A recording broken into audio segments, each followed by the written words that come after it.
শান্তি আল্লাহর রহমত এবং তার বরকত বর্ষিত হোক।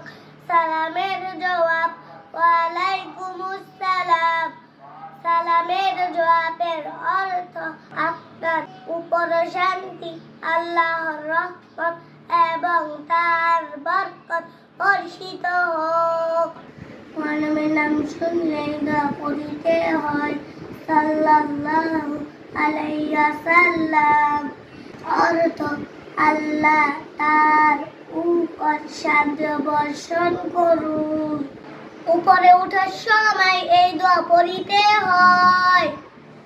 আল্লাহু আকবার অর্থ আল্লাহ সবচেয়ে মহান। নিচে নামার সময় এই দোয়া পড়িতে হয়। সুবহানাল্লাহ অর্থ আল্লাহ সবার ঊর্ধ্বে।